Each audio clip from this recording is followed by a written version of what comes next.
Soma twins ব্লগে সবাইকে স্বাগত জানিয়ে নতুন একটা ভিডিও শুরু করছি। আমি সোমা। এখন ঘড়িতে বাজে 8টা।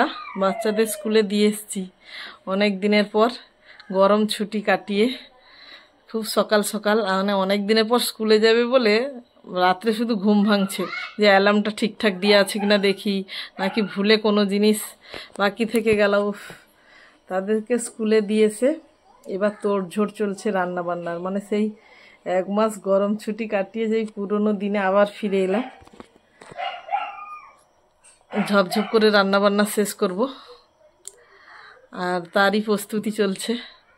চিকেন দিয়েছি জলে, চিকেন রান্না হবে। আর গাদার কয়েকটা টুকরো বোনলেসগুলো এটাকে কেটে একটু দই টই মাখিয়ে রেখে দেব, কখনো চাউমিনে বা বাচ্চারা বায়না করে পকোড়া টকোড়া খাবে, তাদের একটু বানিয়ে দেব। এই যে এখানে ডাল বসে গেছে, শাশুড়ি মায়ের আজকে সোমবার নিরামিষ। ডাল বসে গেছে এখানে সকালের জল খাবারের জন্য। দুধ গরম হচ্ছে আর দই টই। এই যে শ্বশুরমশাইয়ের দই আর আম কলা দিয়ে রুটি। শ্বশুর গেছে বাজারে, শাশুড়ি মা গেছে পুজো করতে, আর আমার মা বসে বসে ব্রাশ করছে। রান্নাঘরে দুধ গরম করছি। এবারে খাওয়া দাওয়ার পালা, প্লাস দুপুরের রান্না। যা নেই, ও গেছে জামাই ষষ্ঠী। ও গেছে জামাই ষষ্ঠীর আদর খেতে মায়ের কাছে।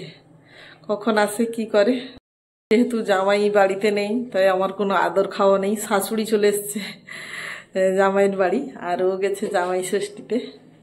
আমি মনে হয় আমার বিয়ের পরে 1 বছর কি 2 বছর এইরকম সময়ে, জামাই ষষ্ঠীর সময় আমার বর বাড়িতে ছিল। তারপরের থেকে আর কোনো দিনই থাকে না ওই সময়টা, এই সময়টা কোনো দিনই থাকে না। ঝিঙে কাটতে বসবো, ঝিঙে পোস্ত হবে, আম ডাল হবে, আর হবে থানকুনি শাকের বাটা। থানকুনি শাকের পুটলি পড়ে আছে, বাটা হবে। আর চিকেন হবে চটজলদি। 10:30 8:30 বাজতে গেল। 10:30টার মধ্যে ঝপাঝপ স্যাঁটাস্যাঁট কি করতে পারি দেখি। ফিরছি পরে। ওগুলো যে নিয়ে এসেছিলাম বাপের ঘর থেকে সব পেকে গেছে, একসঙ্গেই সব পেকে গেছে। তাই যে জটা করে পাচ্ছে খেয়ে নিচ্ছে। আরও 2 কাঁদি কলা ফ্রিজে, এরকম 2টো রেখে দিয়ে এসেছি ফ্রিজে। আর টেবিলের উপর 2টো রেখেছি, আর এখানে 2টো আছে। ফ্রিজে 2টো রেখেছি, আর কালকে যা খাওয়া হয়েছে। আবার থাকলে তার খোসাটা কালো পড়ে যায়, কিন্তু ভেতরের কলাটা কিন্তু ভালো থাকে। ওই জন্য রেখে দিয়েছি। এগুলো আগে শেষ হোক, তারপরে ওই 2টো বার করব। 8টা থেকে রান্না বসিয়েছিলাম বলছিলাম না, এখন বাজে 12টা। এখনও আমার কমপ্লিট হলো না। নিরামিষ পদ হয়েছে, তারপরে মাছ টাছ কাটতে গিয়ে এই যে হাত নখের অবস্থা যাতা, নখ টক কেটে হাত টাত কেটে একাকার। মাছ টাছ ধুয়ে রেখে দিয়েছি, আর ভিডিও করিনি। কালকে রান্না করব, তখন ভিডিও করে দেখাবো। এখন বসালাম চিকেন।